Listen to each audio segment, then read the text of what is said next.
Allora devi fare sì, dove c'è presentare o condividere, non so come, Aspetta, come in italiano. un secondo, perché io dovrei, finestra, dovrei trovare la finestra Dove del... c'è la freccetta. Vedete qualcosa?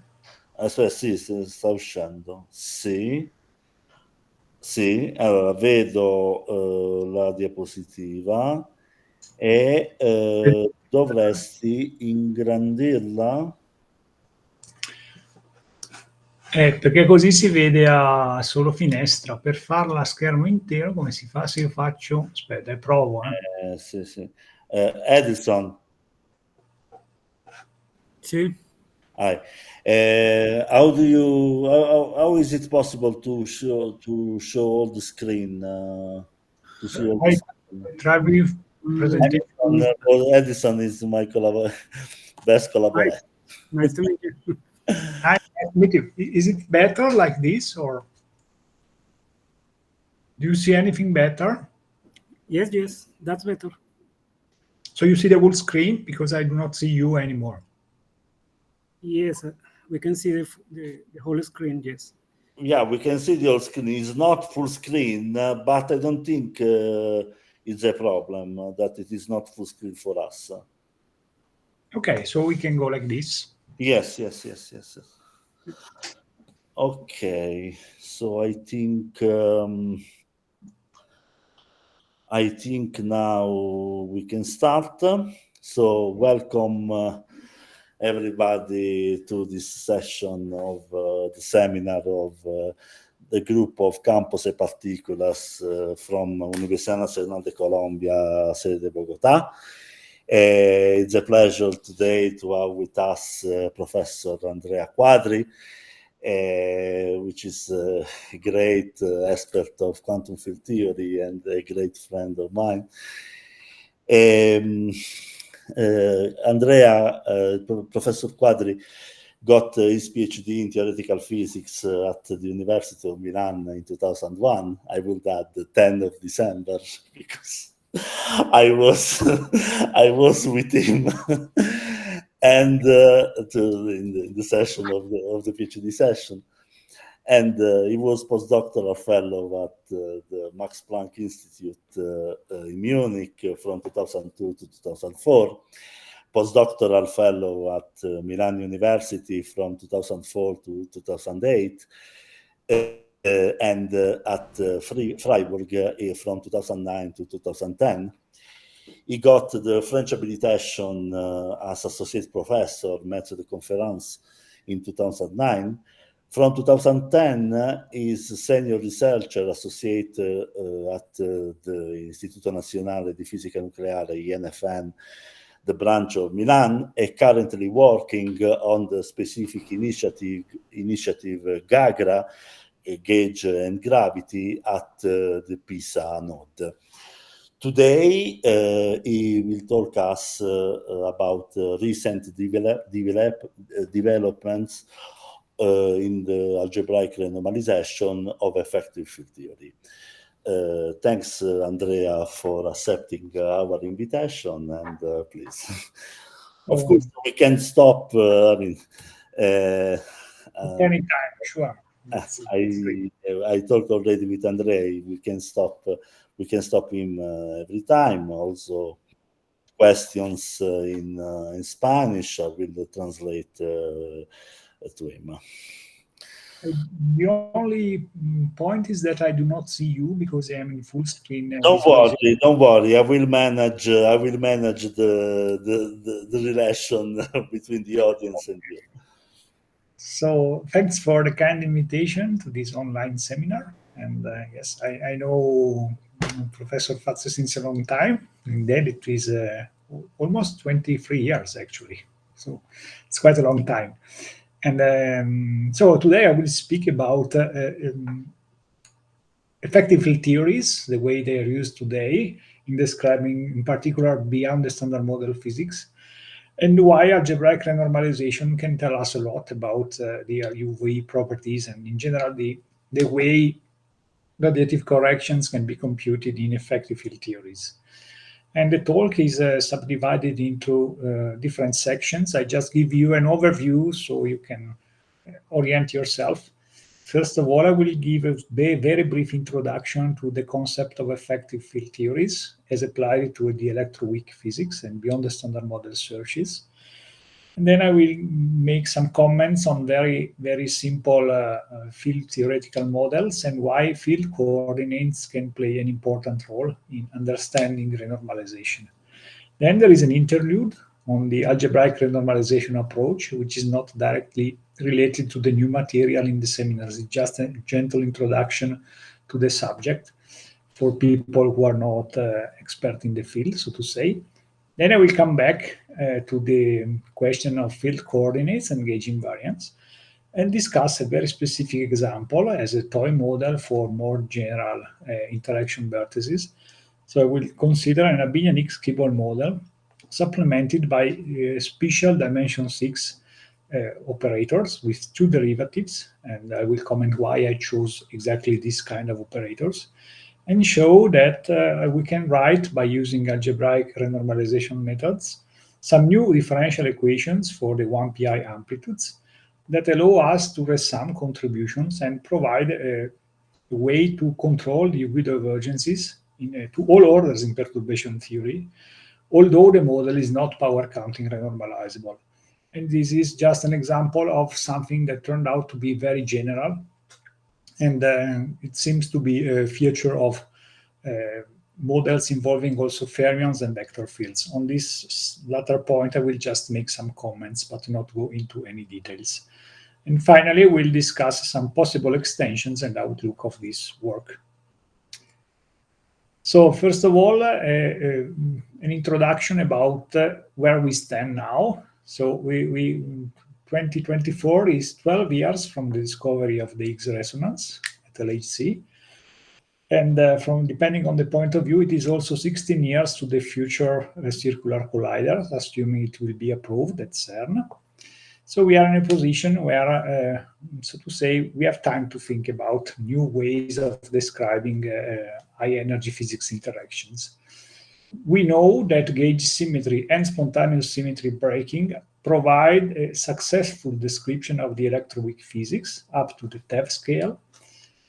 We do not know what comes next, in the sense that new particles like supersymmetry lacks of an experimental evidence according to current LHC results. So the focus is now more on studying the Higgs potential. And so we need to do something different. It's not a discovery physics of new resonances, it's precision physics. So we want to study better the couplings of the standard model in order to see whether there are any deviations that can be spotted in an indirect way via loop effects. And this requires a precision physics that will be carried out at high energy, high Lumi LHC, but most importantly on the future circular collider. So basically we have this X scalar doublet phi, which I wrote here. So phi plus and chi are the constant modes. The phi field will develop a VEV, which is denoted by V here.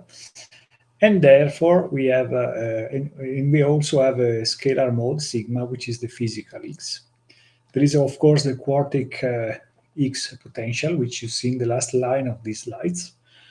When it is expanded, you get several interactions. In particular, you see a trilinear coupling of the Higgs field with itself.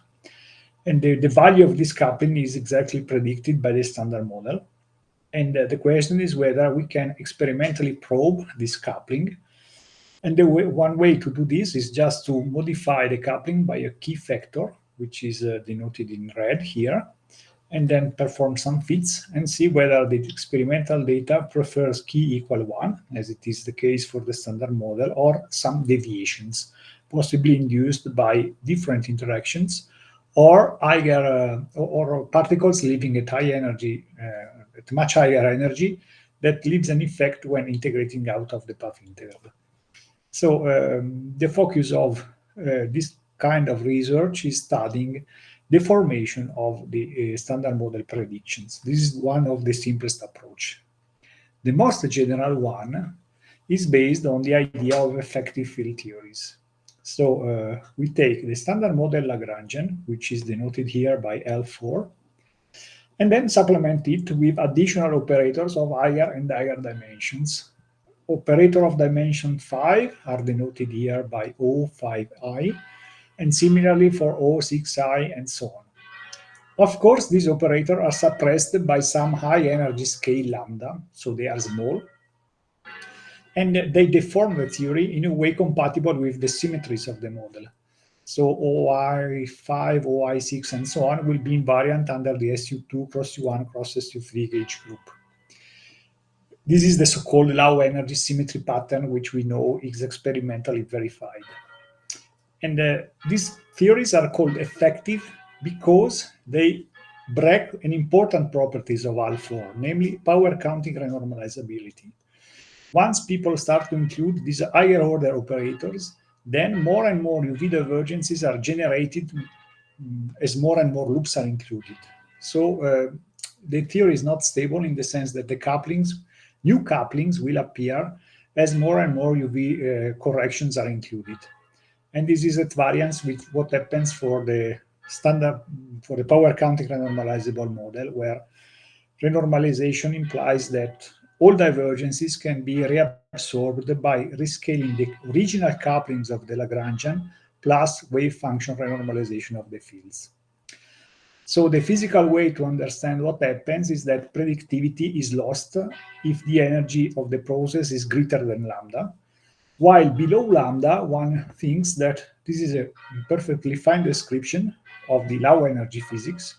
And given a certain process, one needs to include all possible corrections up to a certain precision order.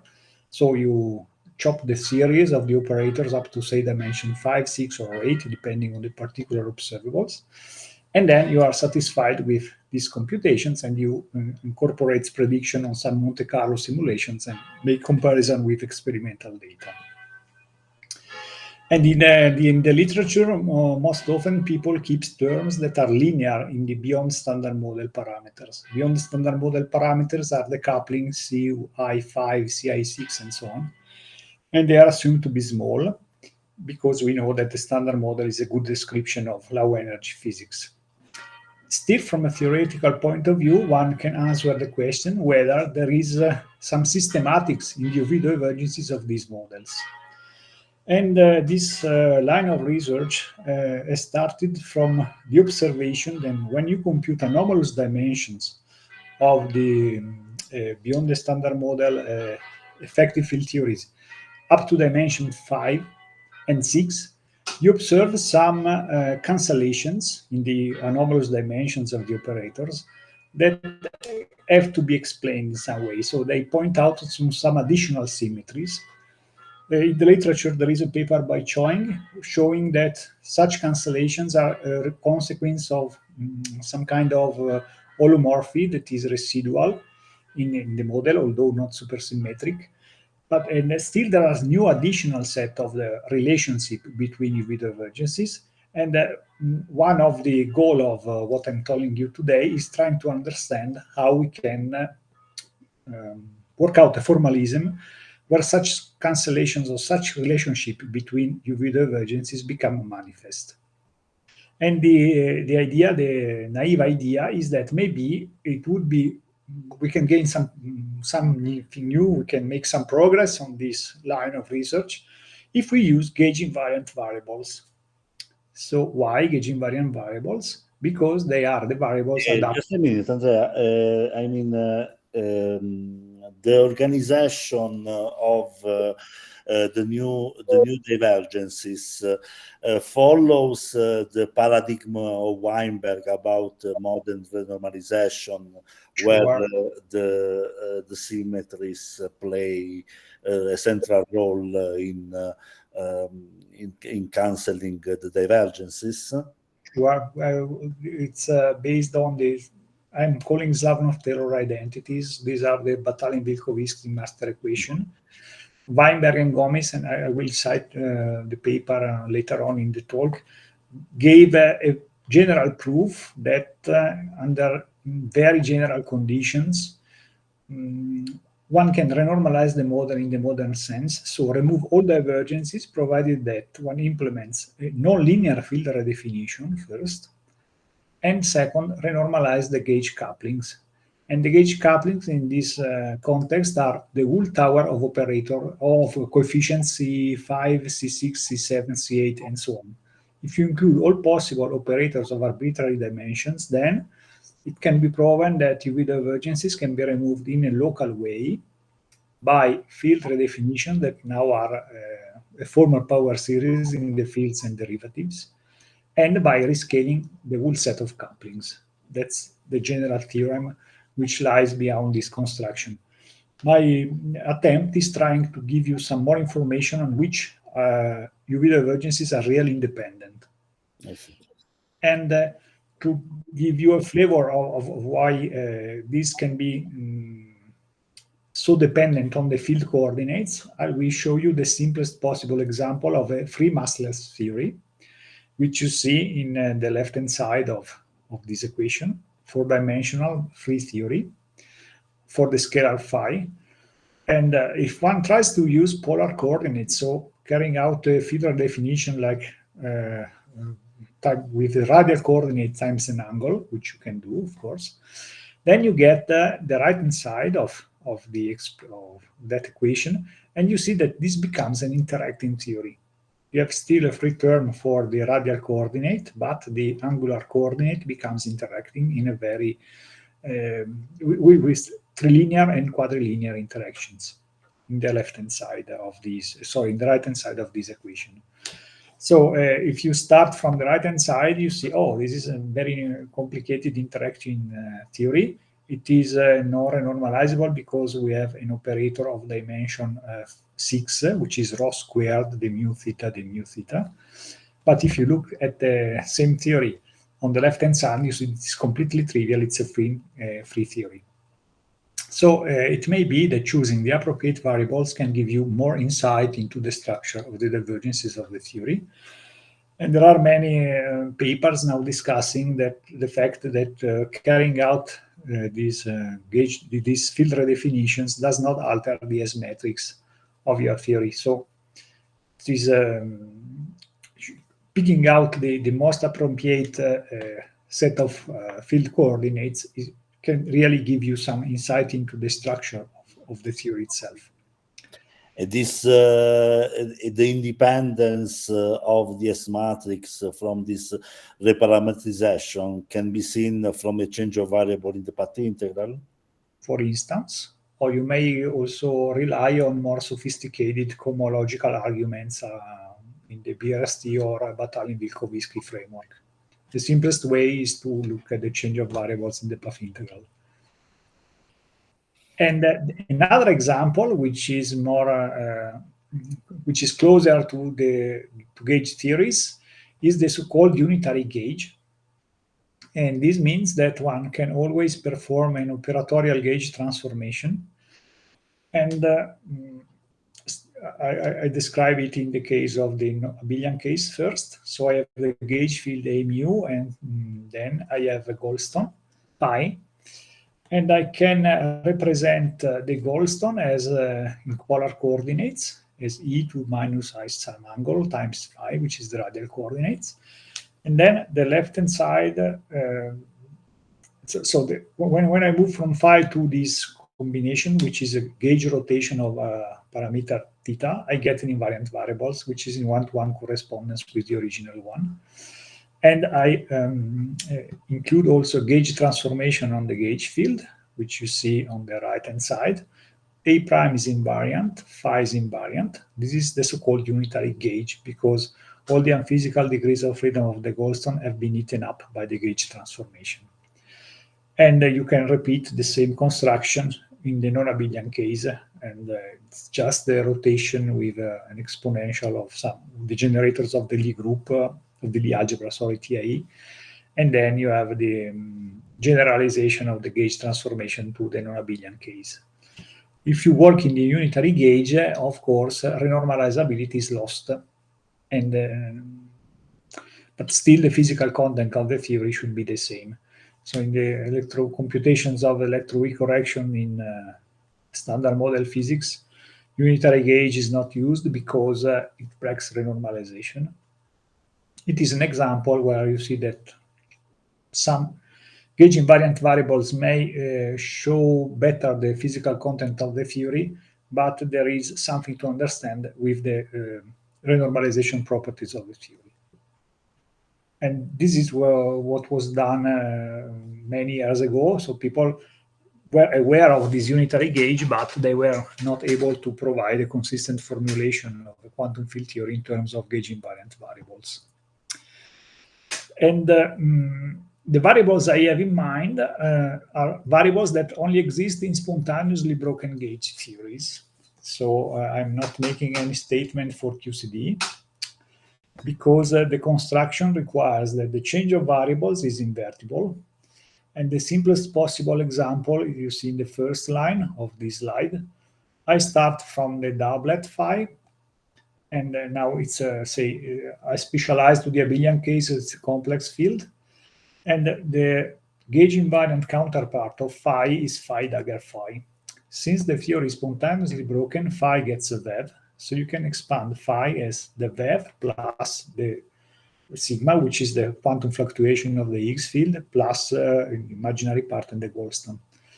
And if you do these operations, you see that you get something that starts with sigma plus higher order terms, which are at least quadratic in the fields. So the mapping from sigma to phi tilde is invertible, and phi tilde is gauge invariant. And the same you can do for the gauge field. Of course, there is not unique gauge invariant counterpart. You can take, for instance, the imaginary part of phi dagger, the mu phi. The mu is the covariant derivative. Or you can take small a mu, which is actually the choice I will work on, where I subtract the real part of the expression built out of the covariant derivatives of phi and phi dagger, just to get something which is in one-to-one correspondence to the original gauge field a mu. Same you can do for fermions. If the fermions have appropriate charge, then you can gauge rotate them by phi dagger, and you get something which is in one-to-one correspondence with the original fermion field. The key point is that the right-hand side of all these equations contains operators that are not linear in the quantum fields. So these are called composite quantum operators. And one of the key properties of quantum composite operators is that they renormalize independently from the elementary fields. So if you know the renormalization, say, of sigma, you do not know the renormalization of phi tilde, because this operator has some different divergences. And one of the point of my work is try to provide a classification of the divergences of these composite operators. So in practice, the usual doublet, the usual Higgs doublet disappears, and everything is written in terms of phi tilde. Exactly. With some caveats, then I will show you. You have to use a suitable set of Lagrange multipliers. And in the end, you will be able to write operators in terms of phi tilde, of small a mu and of psi tilde. And from that representation, you can get some important information on the UV structure of the theory. That's the idea. So the S matrix is obtained by the main ingredient, which is phi tilde, and all the composite gauge invariant fields. Exactly. You can do computations in terms of this field. Of course, the fields I'm showing you are not new. They have been known in the literature since the 80s. They are the so-called Froelich-Morkier-Strachey variables. Up to now, they have been always considered as a composite operator coupled to external sources. They were not propagating inside the loops. Okay. And then I will comment in details on results in the literature. The new point is that I provide a formalism where these gauge invariant fields propagate inside loops. And this is the new point where you get some new information, which is quite substantial. So the vector field instead is the one that already took the mass by some mechanism, And so it is it becomes a Proca field with a mass. Exactly. And since it is Proca, you express it in terms of gauge invariant combinations. Exactly. I will not talk about gauge fields because the compositions I will going to show you for the scalar case are really sophisticated, really subtle, and you can find the algebraic formulation in one paper I will comment. In the end, and then basically the idea is that you can separate the longitudinal mode and get some decomposition of the diagrams, which is highly non-trivial, in such a way that you can isolate the truly propagating physical modes from the longitudinal and physical component. And that becomes a little bit technical because it's kind of the compositions, which is really non-trivial. So you want to say that the same can be done also for the gluon fields? Huh? No, for the gauge fields. I'm always speaking about spontaneously broken gauges. Okay. So my comment is that we all know that we cannot invert a gauge invariant quadratic term for, say, f min nu square has no inverse. Yes. So how can gauge invariant field propagate inside loops? Mm-hmm. So the trick is that you have to construct some suitable Lagrange multiplier. Okay. And at the end, you see that they just provide a convenient way to handle the longitudinal component. But it's highly non-trivial. When you do it diagrammatically, it's basically... For me, it's impossible unless you have the understanding of the symmetry I'm going to show you. Okay. So here comes the small interlude to algebraic renormalization. And basically, the standard approach to renormalization, we remove divergences by performing, first of all, wave function renormalization. So we rescale the fields by some factors. It's a linear rescaling. It may be metrics if you are mixing up fields, but still it's something which is linear in the fields.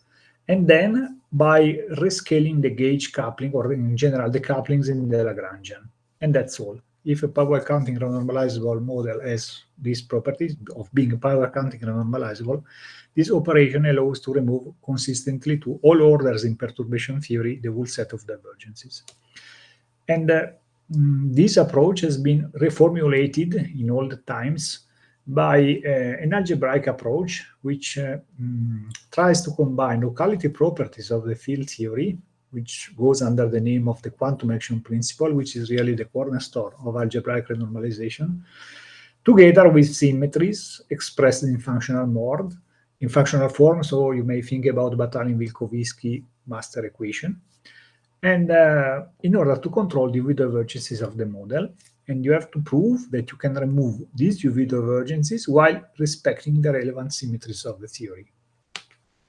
The advantage is that you do not need to do any specific computations. You have just some algebraic tools that allows one to establish whether a model can be renormalized or not.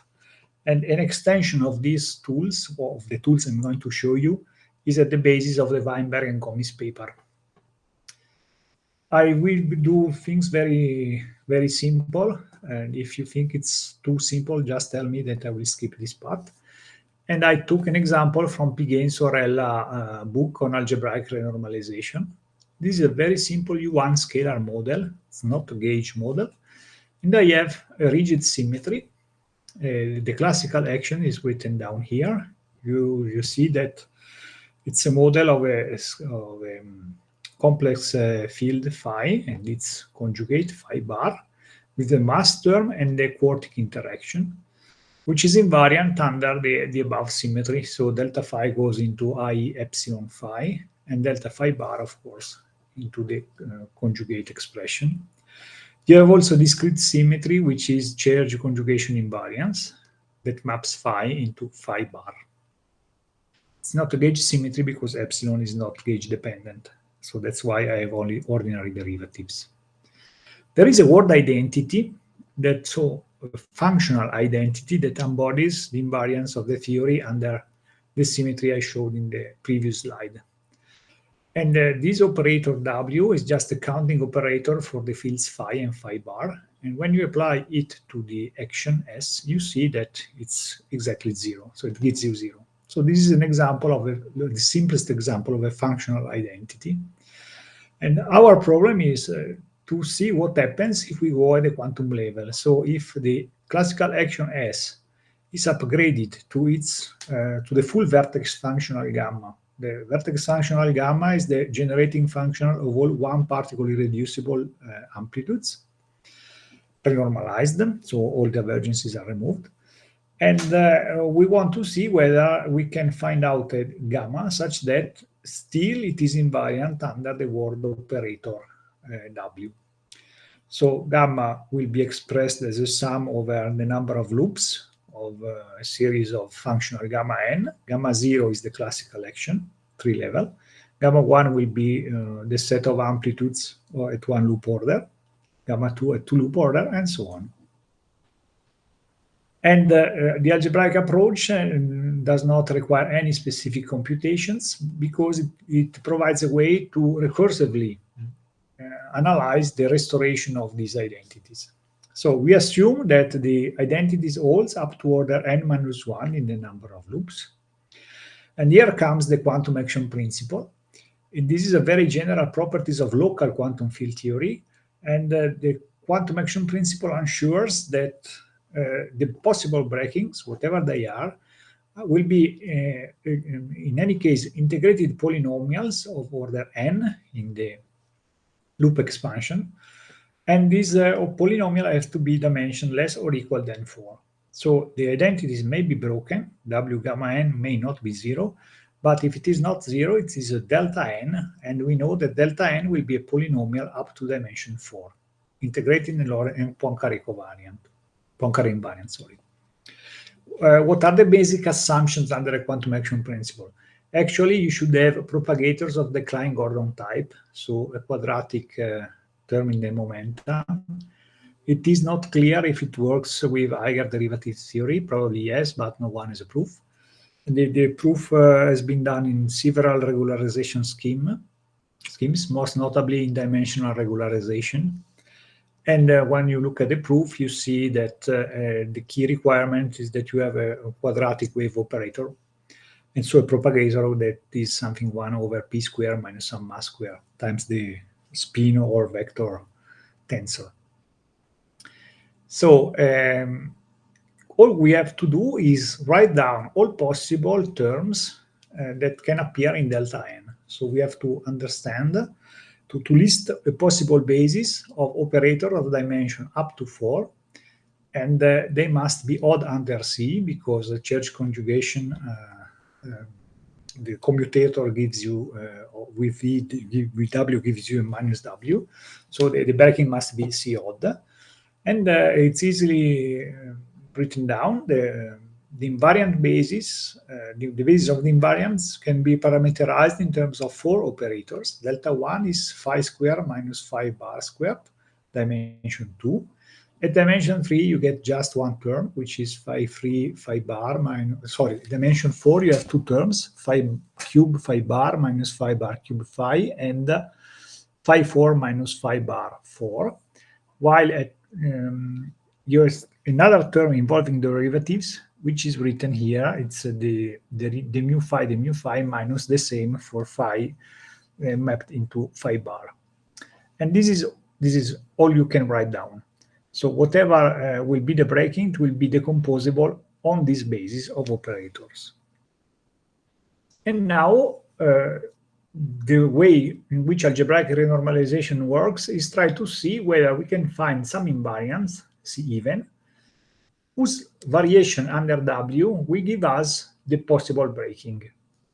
If this can be done, then any breaking can be reabsorbed by some counter terms that can be parameterized on the basis of these invariants, epsilon, whose image gives delta I.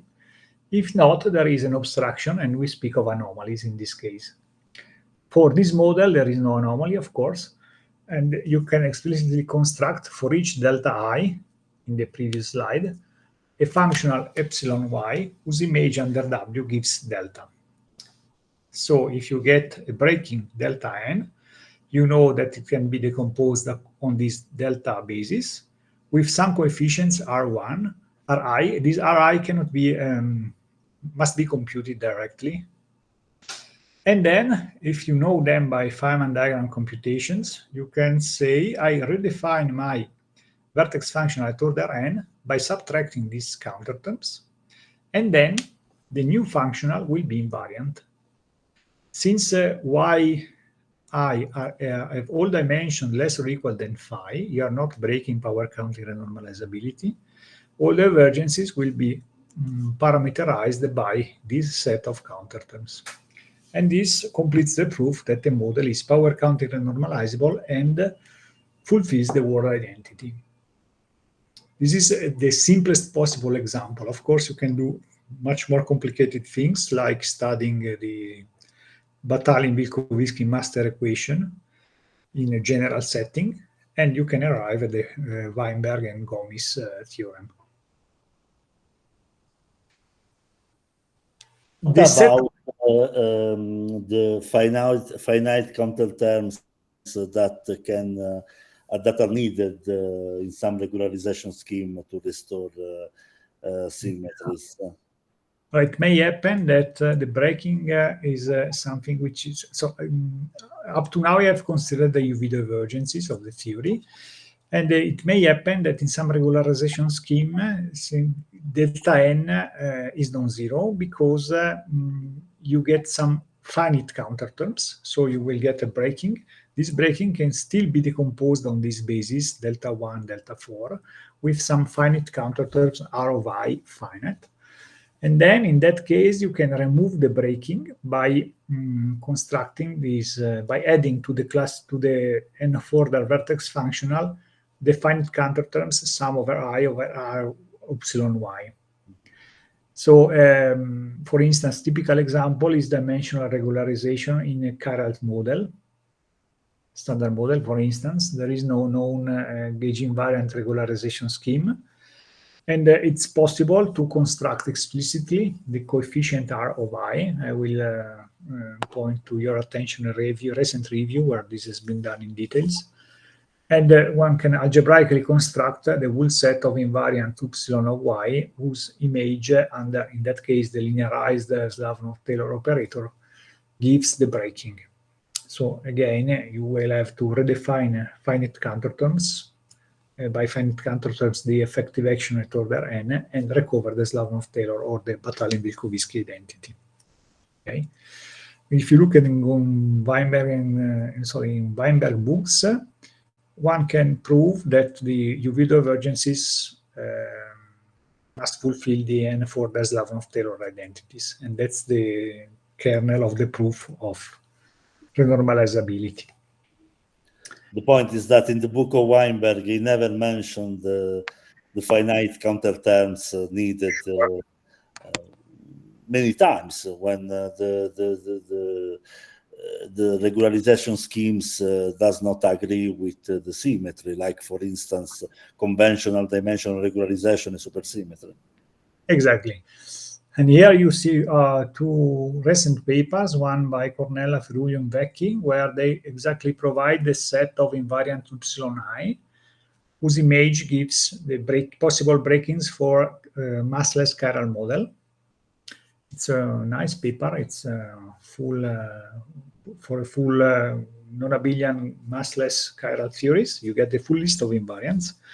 And the second one is a recent review by Stöckinger and some people from Croatia, where they provide also some explicit computational tools to work out these counterterms. Still, I think in the massless case. And from a field theoretical point of view, it has to be pointed out that the quantum action principle works for linear identities, like the word identities we showed before, or bilinear identities, where one of the term is the equation of motion for the quantum fields. So you have to get something like the gamma over the phi, multiplied by, in that case, I'm considering a composite operator, which is the transformation of phi, coupled to an external sources phi star, which is known as an antifield. And this may be more familiar to you. It points directly to the Batalin-Vilkovisky formalism. Typical example are the BRC symmetry and the Slavnov-Taylor identities. if you have an identity which is bilinear but involves derivative with respect to two external sources, the quantum action principle does not work. Okay, and again, as a general introduction, the breaking usually obeys some consistency conditions. For instance, for VRST symmetry is nilpotent, and the breaking must fulfill as a consequence the West-Zumino condition. So it is an object which has coarse dimension 1 and must be invariant in any case. So as 0 of delta n must be equal to 0. And if you can solve this cohomology problem and see whether there are non-trivial classes, cohomology classes. If they are, the model is anomalous. If not, there will be always some suitable counterterms restoring the symmetry. And this is, in a nutshell, the classical algebraic renormalization approach to renormalizable quantum field theory. What one learns is about a flexible framework that is useful to study field change of variables and more generic quantum field theories.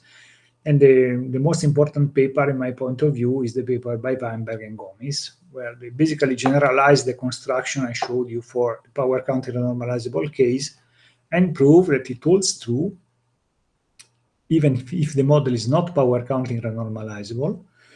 And one can remove the UV divergences by generalized field redefinitions, not just a linearized one, but something more complicated, a polynomial or even a formal power series, plus redefinition of the gauge couplings. Okay.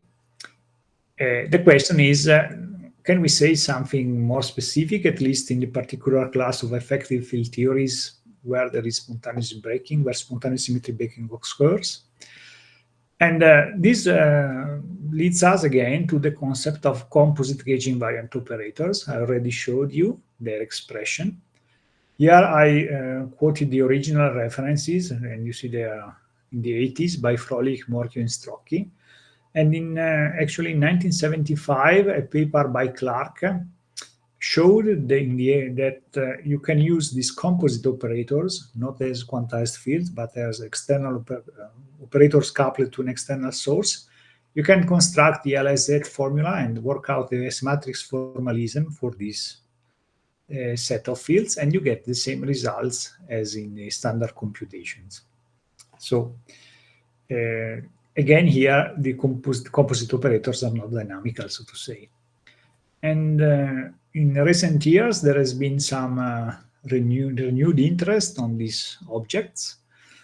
A couple of papers by Mas and collaborators, and also a set of papers by the group of Sorella, Dudal, and collaborators. And when they showed that you can renormalize these models, they provided a full set of word identities. They discussed the renormalization of the composite operators, and they also computed some spectral functions, both in the abelian and the non-abelian case. This is the general results by Gomis and Weinberg, which I will not repeat anymore. And I will now come to my specific problem. So I want to consider a specific theory, which is the electroweak beyond the standard model theory, standard model effective field theories. And with operators up to dimension 6, we know that there is a standard basis for these operators. There are many choices in the literature, and I will consider, for instance, Warsaw basis for references. And the question is, okay, this is a model that fulfills all conditions by Gomis and Weinberg. We know it can be renormalized in the modern sense. Can we say something specific about the structure of the UV divergences? And I would like to mention that these models always contains operators with two derivatives, like phi dagger phi, the mu phi, dagger the mu phi. And these are particularly dangerous from the point of view of renormalization. And in order to see why, we observe that these operators contains a quadrilinear interaction with two derivatives. So already at one loop order, you can write down a UV divergent amplitude with any, which has as many external legs as you wish. Because if you take one loop bubble and you consider on each interaction vertex, the two derivatives acts inside the loops, then the power counting is 4 from the loop integration, plus 2 from the two derivatives, minus 2 from the propagator, plus 2 minus 2. It is always still equals 4, irrespectively of the number of external legs. So this is somehow worrying, because once you switch on these dimension 6 operators, power counting renormalizability is maximally violated. And so this motivates why I try to study a simple toy model, an abelian Higgs-Kibble model, which I write down here, by switching on an interaction which is phi dagger phi, the Laplacian phi dagger phi. This is an operator that appears in the Warsaw basis. You can, of course, use equation of motions and integration by parts in order to select a particular form of the basis of dimension 6 operators. And in agreement with Warsaw basis conventions, I introduced this operator phi dagger phi, square phi dagger phi, dimension 6 with two derivatives. Here the model is as follows. F mu nu is the field strength of the abelian gauge theory, of the abelian gauge field, sorry. The mu phi dagger, the mu phi is the usual kinetic interaction terms. Then we have the Higgs potential. And then we have this beyond the standard model, non-renormalizable operators. The coefficient of these operators is denoted by Z for reasons that will be soon clear. And the idea is that I want to use the simplest gauge invariant variable associated to the field phi. So we already know that it is phi dagger phi minus the VEV part. Since I will use Lagrange multiplier, I will introduce some auxiliary fields. This is why I use X to denote these auxiliary fields. X2 will be the physical gauge invariant composite operators. X1 will be Lagrange multiplier. And some results have been obtained in this set of papers.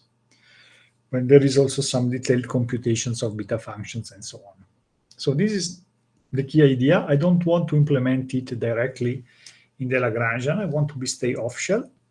And I will use X1 as a Lagrange multiplier to implement the constraint X2 is the gauge invariant composite operators. How do I do that? I add to the classical action the Lagrange multiplier X1, which multiplies some Klein-Gordon operator, I'm commenting on it in a moment, times the constraint. Phi dagger phi minus the VEV square minus X2 times B. So when I go on shell, I get actually a Klein-Gordon operator applied on the constraint, but I can prove that the fluctuations eta do not contribute in a perturbation theory. So introducing the constraint square plus m square times the constraint equal to 0 in perturbation theory is the same as implementing the constraint phi dagger phi minus v square over 2 minus vx2 equal to 0. And there are many ways to see it, because implementing this constraint in terms of BRST symmetry requires the introduction of an additional set of ghost and anti-ghost fields, and the integration over the ghost and anti-ghost fields will exactly compensate the differential operator that comes out from the integration of X1. You can also have a formal proof of this fact by cohomological arguments. So this is my action. And you see in blue the new part. I traded the dimension 6 operators, phi dagger phi square phi dagger phi, by a simple quadratic term in the new variable x2. And this will give us a lot of information, because the Wool dependence on the BSM coupling Z will appear in the propagators.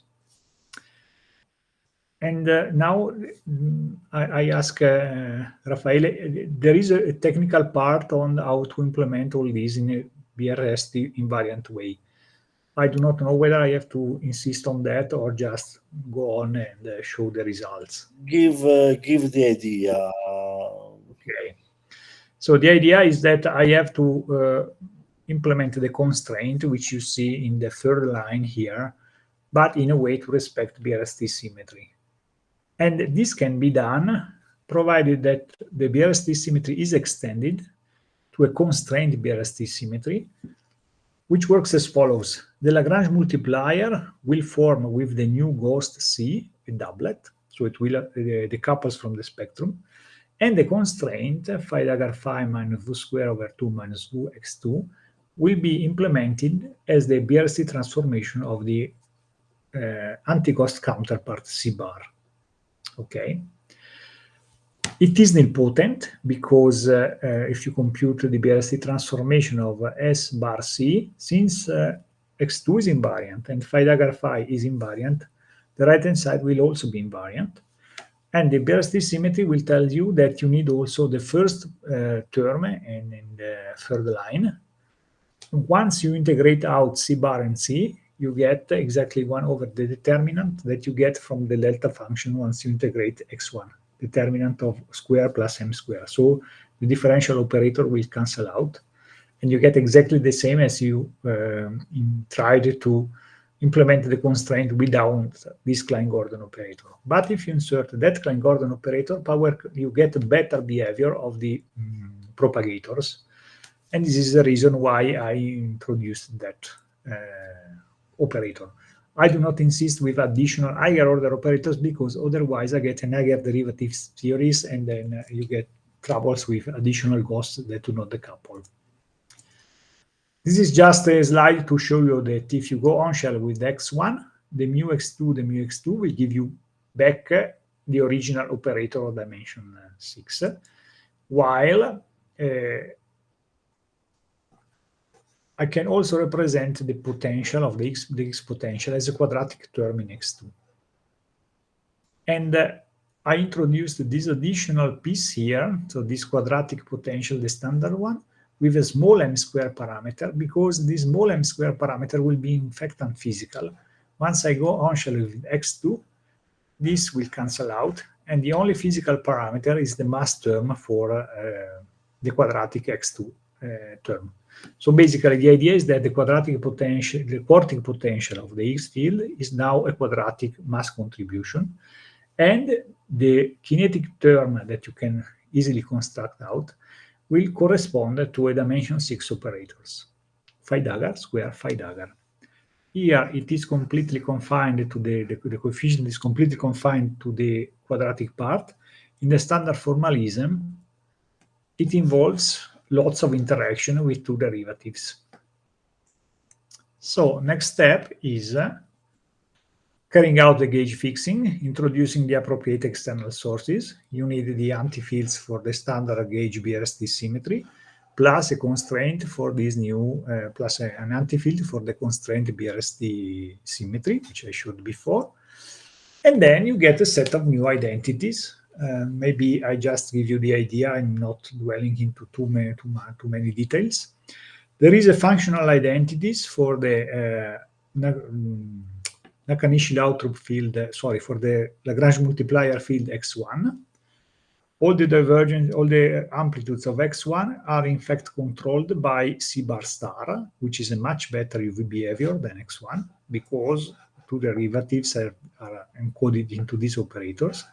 The same holds true for x2. And if you do not insert the mass term and the kinetic term, still algebraic renormalization will tell you that you have to do so. Because if you look at the most general breaking that is linear in the quantized fields of this equation up to here, then you will see that you need a term which is quadratic in x2, that is linear in x2 with a mass term, and something that is again linear in x2 with two derivatives. So these are in fact somehow predicted. I inserted them by hand into the Lagrangian, but they are in fact predicted by the structure of the symmetries of the theory once you use these gauge invariant variables. Now you have to compute the propagators, and this is easily done because you have to redefine the original sigma file into sigma prime plus x1, which is the Lagrange multiplier, plus x2.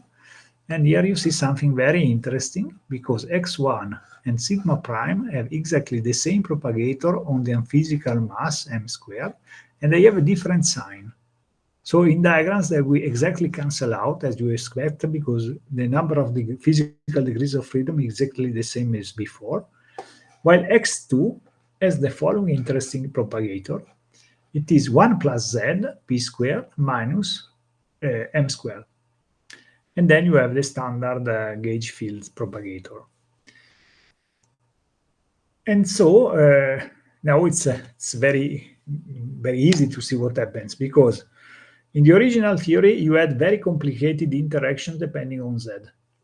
Now the whole dependence on z is confined in the quadratic part, so it means that it only appears in the propagator of x2. The propagator of x2 is such that it is an eigenvector of a differential operator, which is a counting operator for m squared and z, which you see there, with eigenvalue -1. So it basically means that if you factor out 1 plus z in the denominator, you get that the whole dependence on m squared is on via m squared over 1 plus z. Okay, so more formally, you can say that the propagator of x2 is an eigenvector of this differential operator with eigenvalue -1. This holds true at the level of the single x2 propagator. Now consider a diagram with n internal x2 propagator. You apply the differential operator. It acts once on each internal x2 propagator. So this means that an amplitude with L internal x2 propagators will be an eigenvector of that differential operator of eigenvalue -L. And now you immediately recognize that this is an Euler type differential equations. And the most general solution will be the following one. You take the amplitude evaluated at z equal to 0. You rescale m squared by m squared over 1 plus z, and you multiply this amplitude by 1 over 1 plus z to the L. And that's it. This is the fully resummed dependence on the coefficient z. I stress once again that if you analyze the theory as an effective field theory in the ordinary formalism without gauge invariant variables, you do not see that divergences depending on z are organized in such a simple way. You see many different UV divergent diagrams, apparently unrelated. In fact, they are all related by this equation, which is easy to derive in this formalism. Of course, we check there explicitly that if we do computations in the ordinary formalism and we go on shell with x1 and x2, we get the same results once you expand at the relevant order in Z.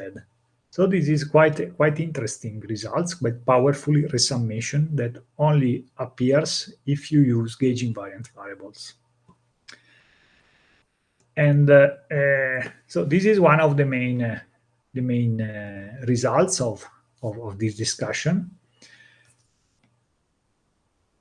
If you consider the original diagram where we show that this interaction term here contains interaction vertices with 4 sigma fields and 2 derivatives, and you see that these diagrams are divergent irrespectively of the number of external sigma legs already at one loop order, you see they seemingly unrelated, and it's hopeless to renormalize the theory. If you use gauge invariant variables, you get a nicely compact expression that fully resums the exact dependence on Z. First point. Second point, the result holds true to all orders in the loop expansion. And in particular, you get the amplitudes of the BSM extended theory for free once you know the amplitudes at Z equal to 0, which are amplitudes of a power counting renormalizable model. Now I will skip the formal studies of this equation with the set of differential operators acting on some suitably modified effective 1pi vertex functional.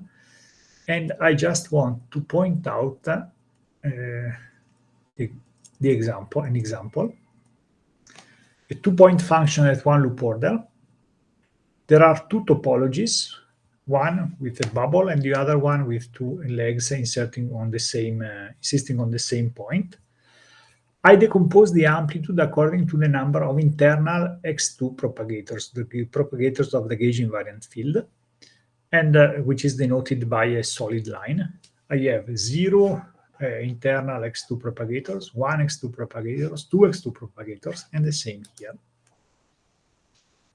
I can compute the amplitudes of the C bar star composite operators, which again can be decomposed in the same way. And I get some, for illustration purposes, I write down the UV divergences of these different sectors of the amplitude. And I can prove that the functional identities relating the X2 amplitude or to this amplitude is correct, that you can check. And then there is also another statement on how I must choose the counter terms in such a way that this equation of this flow equation survives renormalization. It basically states that if you insert a counter term here in a subdiagram, which has order 1 with respect to the internal number of X2 legs, you have to insert a counter term which have the same scaling properties as in L1 diagram. That's, of course, very natural. The finite counter terms that you can insert must fulfill the same condition. And once you do that, the renormalized model still fulfills the flow equation I showed before. So you have the full dependence on the BSM parameter Z. Another important properties, which I just flash because I think I'm running out of time, is that the Slavnov-Taylor identities can be decomposed in independent sectors according to the number of internal X2 lines. So I mean, you take the usual Slavnov-Taylor identities and you say, I want to see what happens to all diagrams with L internal X2 lines.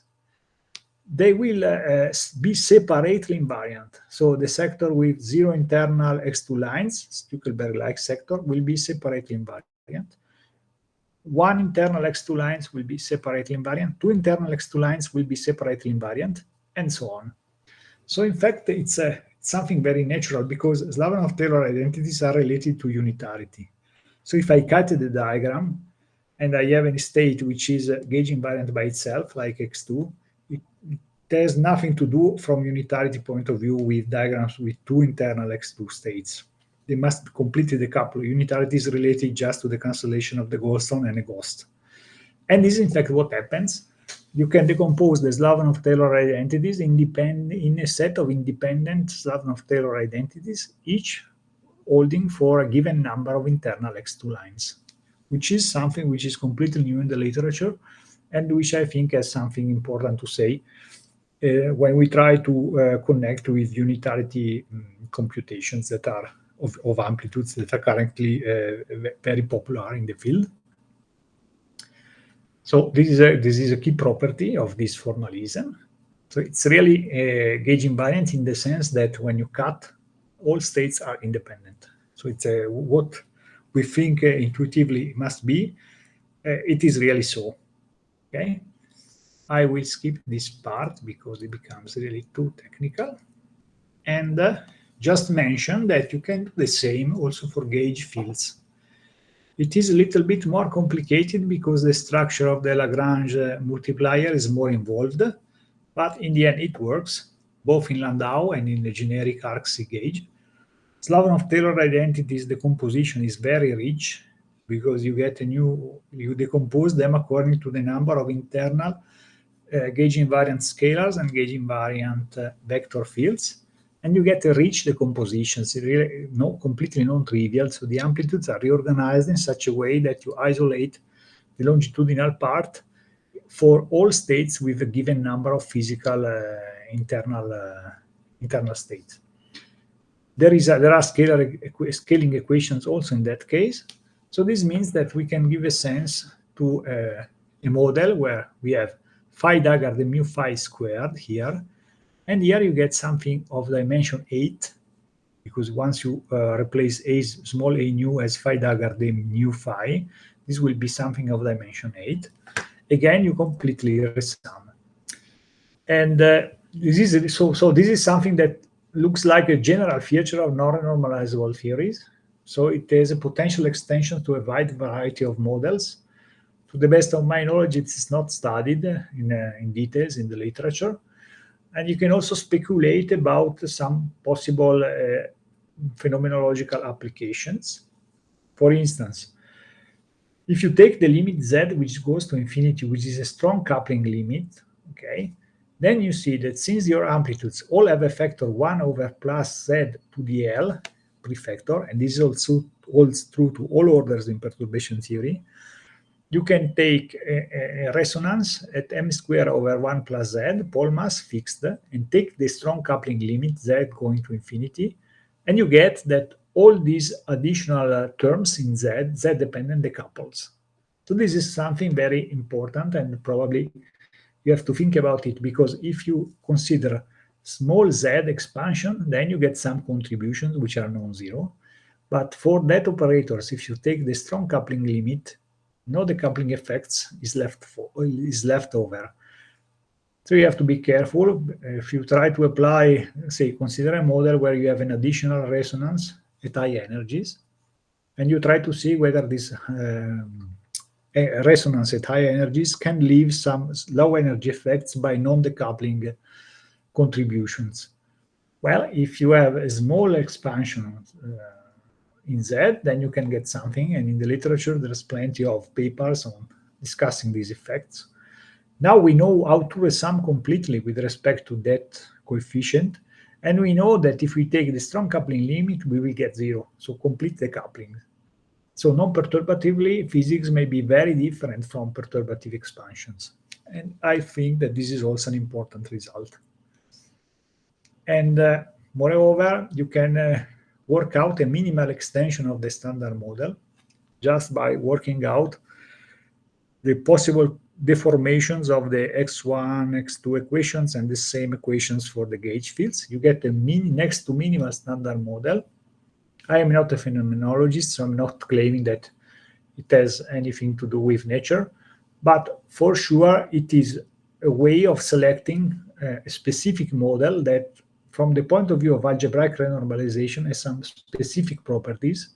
So it may be that it is a choice that's singled out from the vast realm of BSM extensions that are currently studied in the literature. So symmetries can guide us also while discussing this class of models. And so I think that this is all I wanted to tell you. And I tried to give you an overview of possible extensions and applications that are currently under study. So thanks for your attention. Okay, Andrea, thank you so much for this very deep talk and full of informations and very inspiring. So, questions for Professor Quadri? Maybe I just stop presentations so I can see you again. So there is a question from Christian. Could world identities lead to... wait. Wait a minute. I can't see any more the questions.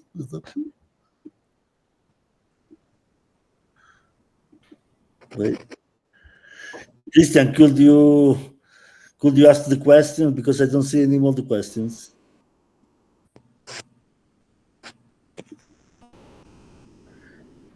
I can read the question of Christian if you want. Okay. Could world identities lead to symmetries of extensions of the Poincare group? Oh, well, that's so to say. I mean, world identities in quantum field theory usually refers to linear identities in the quantum fields. So under some rigid transformations on the space fields. In that case, you have to combine transformation symmetries on the on the manifold on which fields live with the space field transformations. So that may be possible. You get some for instance, you get some, say, identities where you have dilatations of the x coordinates. Then you go into the realm of conformal field theories and all these bunch of things. So it's possible, but sorry, word identities are usually related to transformation in the space field. Maybe yeah.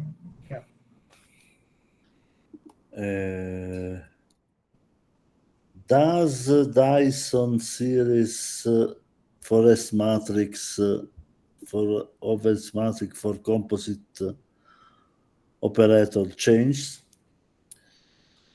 It does not change. You can have, but there is a rearrangement of terms, and the rearrangement is highly non-trivial because off-shell amplitudes are different in the theory where you use gauge invariant variables and the ordinary theory.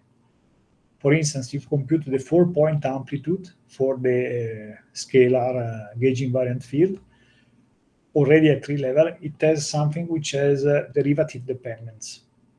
Once you go on shell, and so the momentum is on shell, you recover exactly the results of the standard approach. This can be carried out to all orders in perturbation theory. The proof relies on cohomological tools, as usual, because the new terms are BRST exact, so you are guaranteed by, say, many theorems, by Batalin-Vilkovisky, if you wish, by No and collaborators' work, that physics will not change.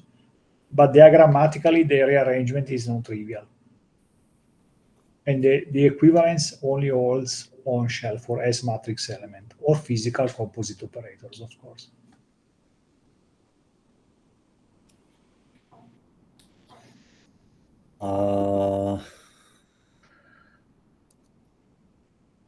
Daniel, please, you can ask the question. Come on. No, he has not the microphone. I understand. So Zita, Daniel Melo is asking. Z plays the role of the K that you mentioned at the beginning of the talk. Is that correct? Well, it depends. I have to be more precise on the K formalism.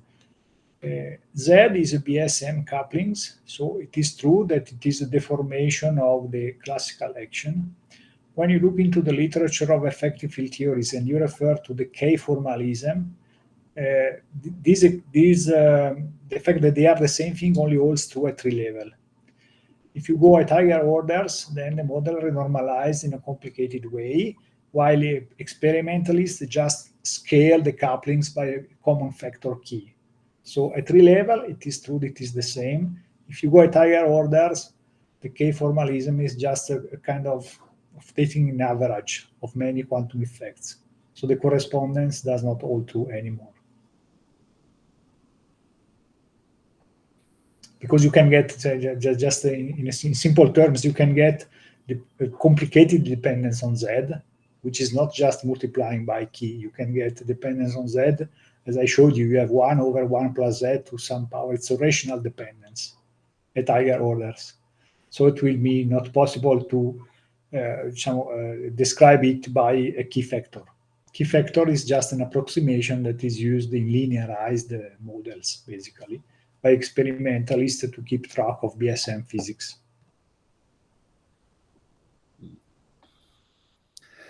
So the equation,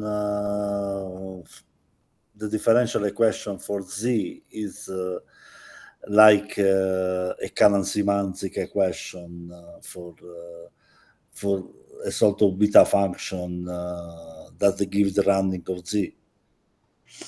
I am unsure. I think it's something different because in the Cannon-Simanzik you relate variation of, say, one parameter of the theory to, say, anomalous dimension and other variations. Here, I just give you a dependence of the amplitude. And it prescribes the functional dependence of the amplitudes on m square and z.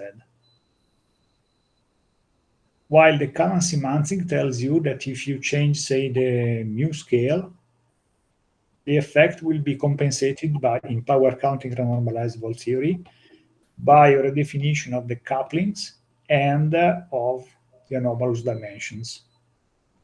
Here, the idea and the logic is different because since it is non-power counting renormalizable model, you could apply the same approach as used in Cannon-Simanczyk equation, but this would require to open all channels, so all gauge couplings. So it becomes really not really useful. These equations gives you a complete information on the structure of the amplitudes. Then from there you can extract information on the couplings and recover a kind of Cannon-Simanczyk equation, but there is a step in between.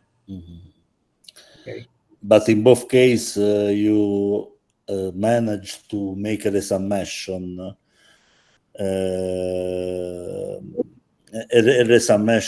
on all Z in the same way as the renormalization group does for me.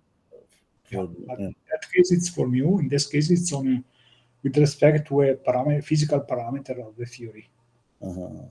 It's really a physical parameter. It's something you can observe.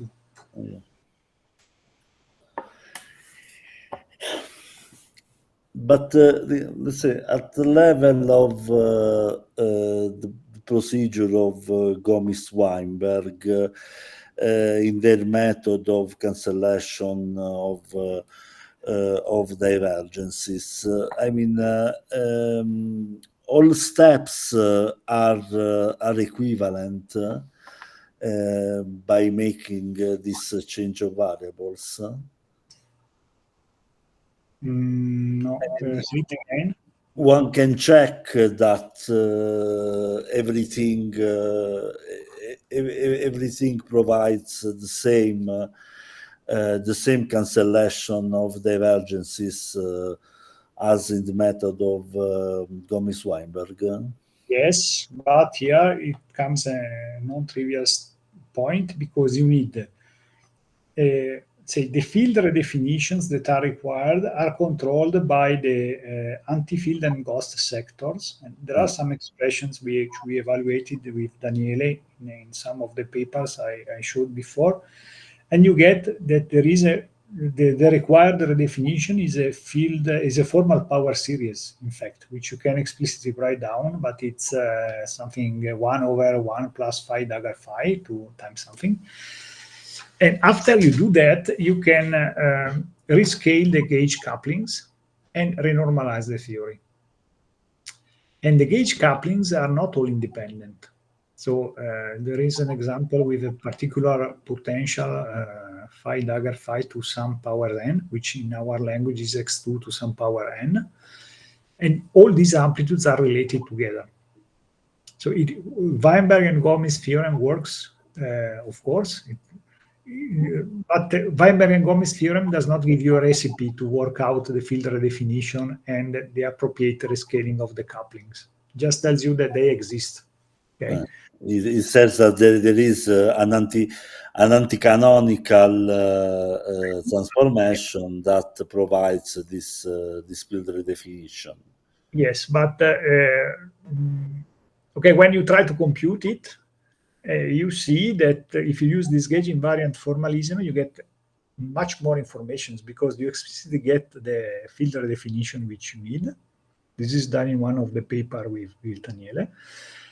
And this is a formal power series. So it's not, you cannot chop the series to a polynomial, even at one loop order. And then once you do this redefinition, then you can restore you can remove divergences by rescaling in that case, the couplings of the potential.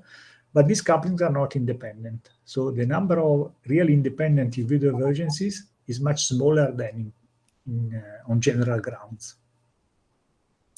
So you can really get the hands on these models, and you can make computations. That's the basic idea.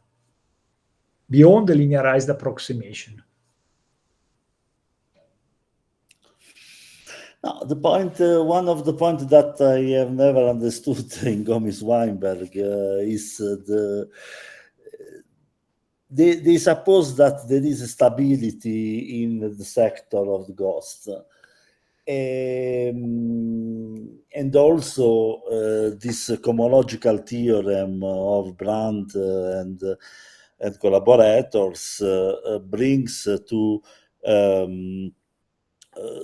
essentially counter terms which are purely gauge invariant and not which not involve ghost. I mean, this fact that the sector of ghost became is stable, and the fact that they don't do at all computation with the gauge fixing. I mean, it's a bit strange for me, and in particular, but in your case, instead, the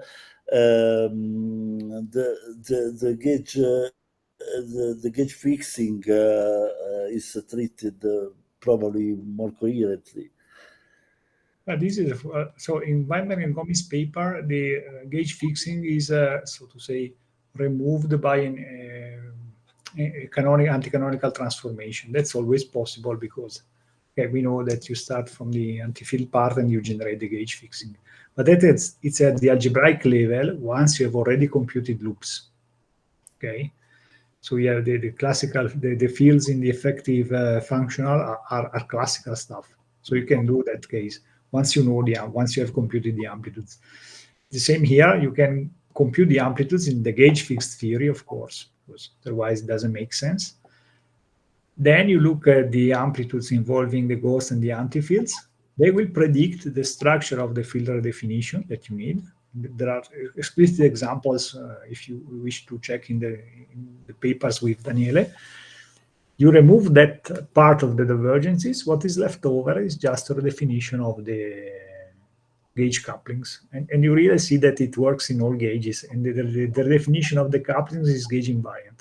It does not depend on the gauge, while the filter definitions depend on the gauge.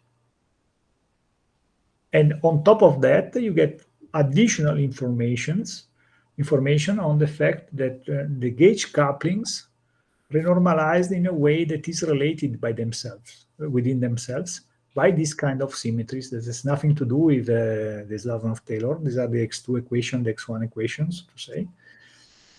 And then you get this additional, there is some substructure in the space of the gauge couplings, which must be further explored, of course, because I think we are really at the very beginning of understanding some structures of these effective field theory models. These are new tools that have to be studied in more detail. In particular, in the case where, for instance, in QCD, one if adds F cube, F fold terms, I mean, one cannot use your approach, no? No, because this only works for spontaneously broken. And so, in that case, one must realize to Gomis-Weinberg. I mean, there is no way. I mean, Gomis-Weinberg and the approach I discussed are perfectly compatible. When we do we did the renormalization, we computed the filter definition and then rescaled the couplings. That's exactly the same procedure. But we get some additional information from the fact that we are using gauge invariant fields. There is no contradiction at all. As far as I know, the Gomis-Weinberg approach is not really constructive. So you don't get the explicit form of the UV divergences. It's a general theorem. It is based on cohomological results. Fine, it gives you a strategy, but then you have to do Feynman diagram computations if you want the UV coefficients. Mm-hmm. My statement is that when you have a spontaneously broken theory, gauge invariant variables are much better than the ordinary ones because they make things simpler, at least for this class of operators. And in particular, in the fact that you make the separation of sectors. Exactly. And you can study the unitarity based on sectors. And it is really a non-trivial. In principle, this should apply for any kind of effective interaction. So if I add gauge invariant stuff, which is of higher order, which is not power counting renormalizable, the separation of sectors. Probably not the variables, but say in QCD you should write down a formalism where you propagate the field strength and not the gauge field. So maybe it exists, maybe I make no statement about that. My result is that at least for gauge theories in spontaneously broken context, these variables do exist and have some lead to some useful properties and to some new results on the structure of the amplitudes. For the problem you have in mind, probably it's better to use the helicity formalism. So you write down you use unitarity methods, you write down your loop amplitudes, you cut it, and it's massless theory because this is QCD, and you can say use information on the helicity structure of that amplitude. This is done by, there are many papers by... Sorry, the generalized unitarity. About celestial amplitudes. There is a conformal field theory. There are some results relating this helicity amplitude to conformal field theories quite recent in the literature. That's a different approach, and you exploit the helicity properties of the cut amplitudes in order to get information on the UV divergences. So it's a different stuff. I mean, in that case, is fully Feynman diagrams. But not really. It's through amplitudes that you make the cuts. Feynman diagrams are supposed to be a very redundant description of the physics, but that's the best we have. So either you use more recent approaches based on helicity structures. That's one way to address QCD, basically, and related models. Use a relationship with conformal field theories. That's also something you can do. For spontaneously broken gauge theory, you can use gauge invariant variables. But of course, I mean, there are rational parts in arising due to QCD, the fact that QCD is an asymptotically free field theory. It is not Susan equal 4. There are rational parts arising, and atoll loops in principle is not.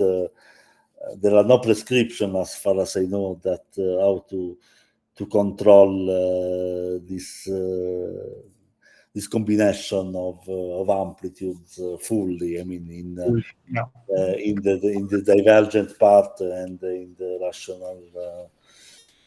rational parts. No, I mean, in the part of the Gomis-Weinberg, the adding of higher dimensional operators, one in principle could think that the unitarity is like in the usual Slavnov-Taylor approach, but I mean, since, as you say, is a theorem about existence much more than a constructive procedure, it's not clear that everything will work in the same way, that in the sense you can construct the cohomological operator in terms of Slavnov-Taylor. It has to do basically with the BRST charge. And the BLST charge in terms of the Slavnov Taylor. I mean, that's something depends. You have many situations. You have theory with ghost of ghosts and so on. They are very general. but no, but also working about with adding F cube or F to the 4 to the usual YAM mills. That is studied because there is a theorem by NO that provides classifications for any Lie algebras independently of the dimension of the operator. So you can use those theorems. That the constructive approach will work because the Weinberg and Gomis paper must be complemented with those results on the cohomology of the gauge group will work. The question is whether you can get the coefficients explicitly. Mm-hmm. That's still a problem of Feynman diagram computations. But also that theorems, the fact that the gauge is preserved independently of the power counting. I mean, it's something. It's done in there is a review by Barnick and Eno, end of the 90s, where there is a general The usual that one that all times. Glenn Barnick was coming to Milan to lecture about that that review. But still, I mean, I don't know. I feel that Gomis Weinberg, they don't touch the gauge fixing part. They don't do the computation with the gauge fixing part. So somehow they make the calculation without making I mean, the fact that the gauge fixing the ghost sector is stable is something that one accepts because of the arguments, but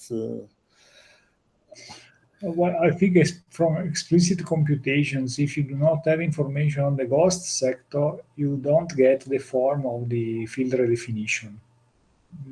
I did some explicit computations, which maybe we can discuss,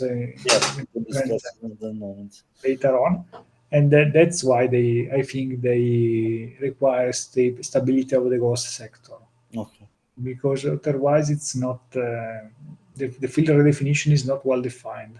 And in fact, this fact that you can move terms from say one invariant to the other by using field redefinitions is a currently hot topic in the EFT community. Because the usual they do not really care about renormalization in the Weinberg and Gomis sense, so the rigorous way. And they use the three-level equation of motion just to re-express terms from one basis to the other. And that can prevent the locality of the counter terms. And there is a paper by Manoir, very recent one, when he shows that off-shell amplitudes are not renormalized if you do not do things correctly. Maybe that could be an example one could look at just to have a concrete example and apply the Weinberg-Gomis theorem and show that you really get the full renormalization. Well, if you do this, you do things in the EFT ways, really you get on-shell amplitudes are renormalized, but off-shell ones are not. Okay. Thanks for these very precious indications. So there are other questions for Professor Quadri, for Andrea?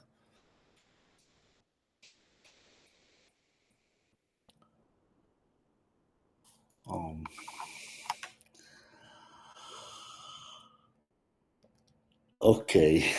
If not, let's thank Andrea again. Thank you so much for your kind friendship and availability, and hopefully we can still continue discussing about this very interesting topics that are basis for many other developments. So thanks again, and for the invitation. And we hope nice. to meet soon. Okay. Bye. Bye, ciao, grazie. Ciao. Ciao Andrea. Bye. Bye So, bye. let's meet in 2 weeks with the next seminar.